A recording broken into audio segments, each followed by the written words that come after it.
Mass TV news కి స్వాగతం. పెనుగొండ పట్టణం తన కార్యాలయంలో మాజీ మంత్రి మాలగుండ్ల శంకరనారాయణ మాట్లాడారు.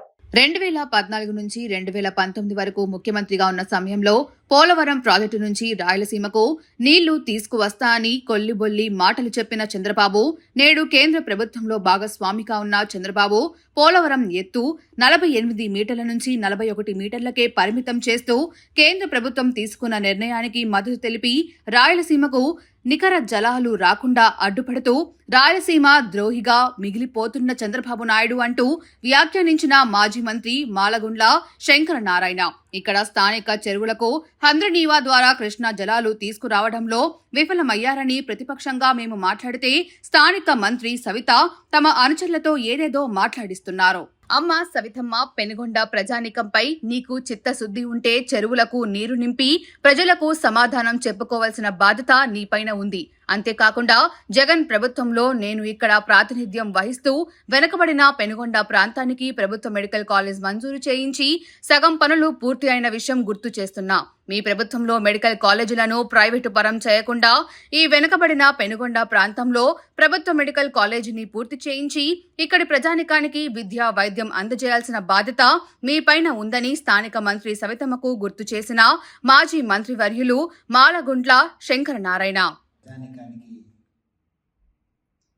మోసం చేశారు.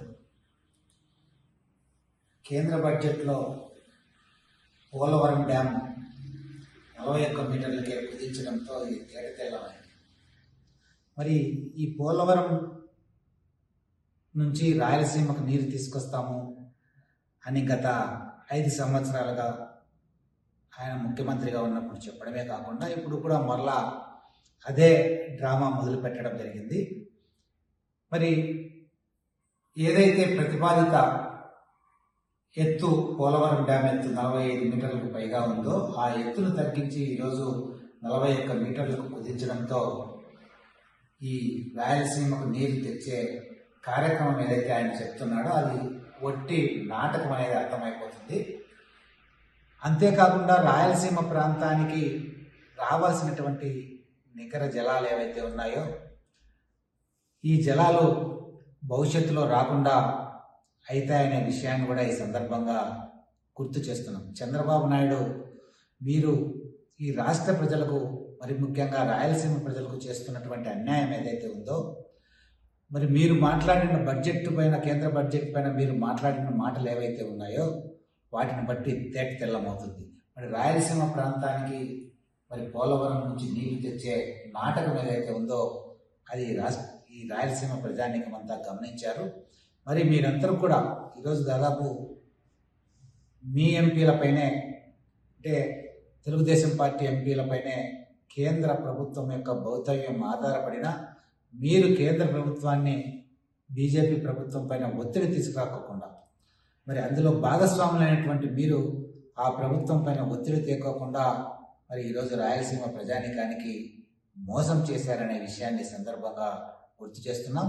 మీరు వెంటనే స్పందించి ఏదైతే కేంద్ర ప్రభుత్వం 41 మీటర్లకే పోలవరం డ్యామ్ ఎత్తును కుదిస్తుందో దానిపైన మరి కేంద్ర ప్రభుత్వంతో మాట్లాడి ఈ ఎత్తు ప్రతిపాదిత ఎత్తు ఏదైతే ఉందో 45 మీటర్లకు పైబడి ఏదైతే ఎత్తు ఉందో ఆ ఎత్తు వరకు ఈ ప్రాజెక్టు నిర్మాణాన్ని చేపట్టడానికి మీరు కృషి చేయాలని సందర్భంగా మీకు విజ్ఞప్తి చేస్తున్నాం. ఎందుకంటే రాయలసీమ ప్రజానీకం తరఫున అంతేకాకుండా రాయలసీమ వెనుకబడిన ప్రాంతంలో ఏవైతే మెడికల్ కాలేజీలు ఉన్నాయో మరి ఈ ప్రాంతంలో ఉన్నటువంటి పేద విద్యార్థులకు ఉపయోగపడే ఈ మెడికల్ కాలేజీలను మీరు ప్రైవేట్ పరం చేయకోకుండా ఈ మెడికల్ కాలేజీలు తొందరగా పూర్తి చేయాలా.